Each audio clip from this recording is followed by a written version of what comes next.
后来过来嘛是台中的消息。今年的7月，台中市有中医诊所爆发着中药盐中毒的案件，震惊着全国。这检调追查，总共有38个人盐中毒。即卖侦查到一个段落，甲涉案的盛同中医、甲九富中医2间诊所的负责人，还有药商，总共3个人，依照着违反药事法来起诉。啊，讲医生发上当，迄个医师的证书可能会去互废掉。啊，若受害的民众都爱做迄种排毒瀉，一工都爱做3届。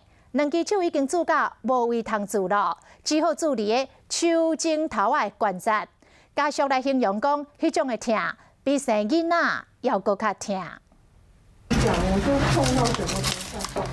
台中市的盛同中医诊所向发现药包内底有盐的成分，受害者即马逐工拢爱注射排毒，3个月了后，2支手已经煮到无所在通煮了。看到针那么长的针扎进去，他就能挨了好大一针，我就知道那个痛是比他在针脚还痛。受害者毋但只有林小姐，还有台中市的前议长陈凤年，因规个口啊4个人。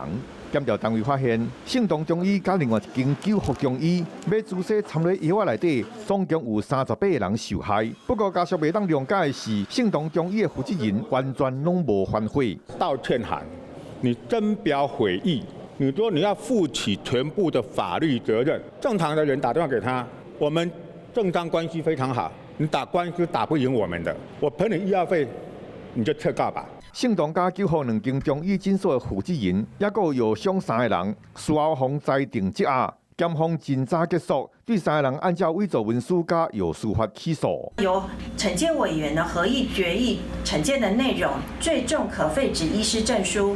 目前被害人搁咧拍团体官司，大家若开说明会，拢就要找律师甲消基会人员。虽然要求要赔偌济也未确定，不过家属咧讲，就算讲钱较济，嘛无法度挽回失去的健康咯。